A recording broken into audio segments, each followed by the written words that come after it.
संजय गौतम जी, जिनमें से डॉक्टर गंगाराम निर्वाण जी, दुतानिया जी, लक्ष्मण दुतानिया जी ने नेतृत्व किया और श्रीमती मनोहरी देवी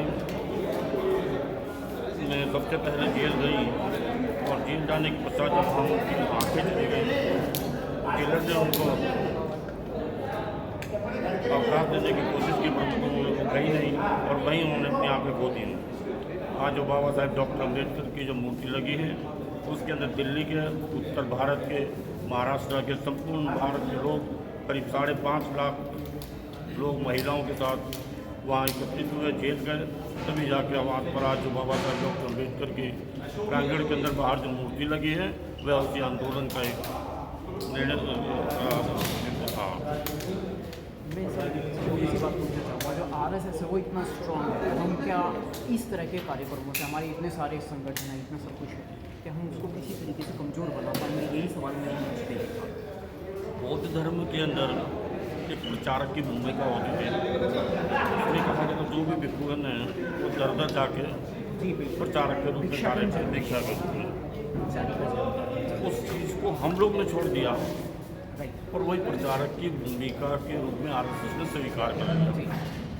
आज वो घर घर जा रहे हैं और हमारे जो भिक्षुगण हैं वह आज सिर्फ समुदाय या बुद्ध विहार तक सीमित रह गए हैं। बिल्कुल सिर्फ कार्यक्रम तक सीमित होकर रह गए हैं।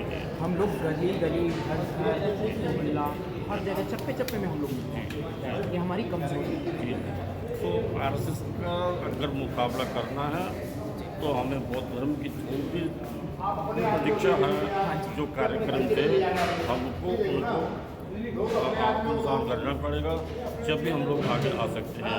अब देखिए, कल का ही मैं निर्णय बता रहा हूँ, जब संविधान दिवस के अंदर पार्लियामेंट एनेक्सी में भाषण हो रहा था, तो देखिए दुर्भाग्य से हमारे महामहिम राष्ट्रपति एक बार भी बाबा साहेब डॉक्टर अम्बेडकर जी के नाम का संबोधन नहीं किया।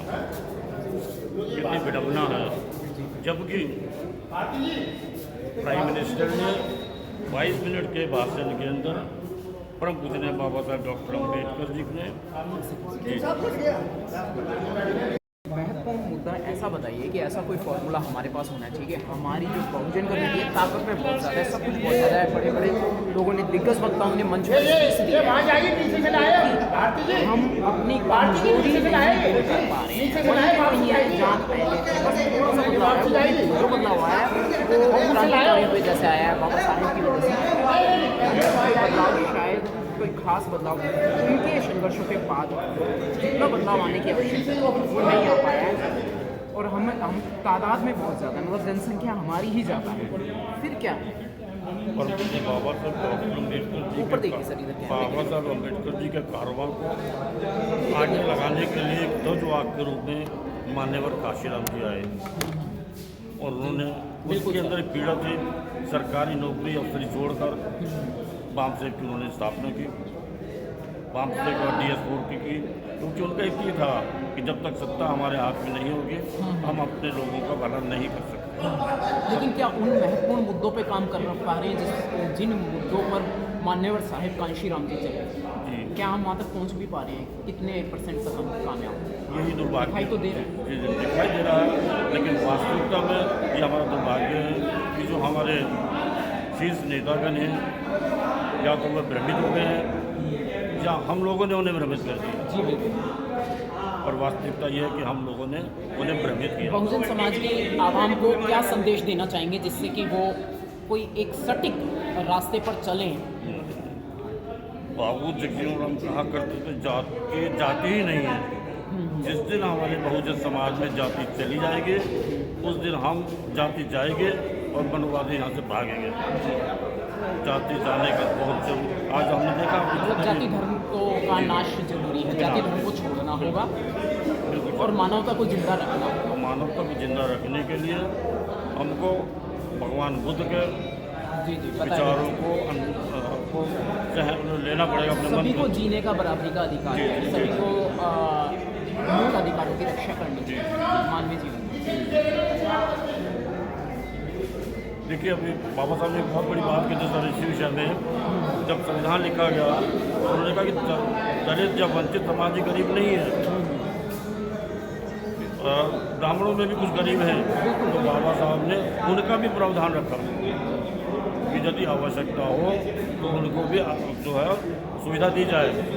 और पिछली गवर्नमेंट ने अभी जो 3-4 साल पहले, देखिए उनको तो मिल ही रहा है सब कुछ, उनकी कम्युनिटी उनके कमज़ोर लोगों की मदद करती है।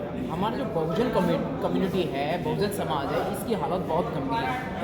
कुछ परसेंट लोग कामयाब है तो उन्हें लगता है पूरी बहुजन जो 85% का मूल आवाम है ये सारा ही कामयाब है, मुट्ठी भर लोग कामयाब है। हकीकत ये सर वो जाग रहे हैं और हमारे अधिकतर लोग सो रहे हैं। जैसे जैसे हम जागते हैं वो और ज़्यादा, वो हम सोने से जागते हैं वो और ज़्यादा जाग जाते हैं। उनकी संख्या कम होने के बावजूद भी हम अपने जो हमारे मूल अधिकारों की रक्षा नहीं कर पा रहे हैं।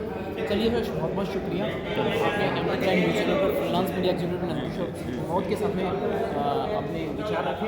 मैं आपका नाम जानना चाहूँगा वीडियो के अंत में। शुभ नाम, बुजुर्ग हस्ती का। मेरा अशोक निर्वाण मेरा नाम है।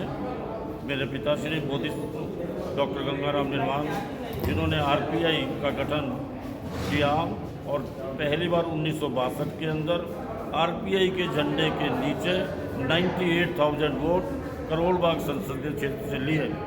उसके पश्चात जब 67 में चुनाव आया तो देखिए, तो हम तो उसको सौभाग्य मानते हैं। लोग कहते हैं कि बाबूलाल खेलकर जी को उनके वोट मिल गए, लेकिन हम मानते हैं कि एक आरपीआई को विधायक करोल बाग ने दिया और वो पहला और आखिरी विधायक साबित हुआ। इसके अलावा दोबारा ये पार्टी ठप हो गई क्या?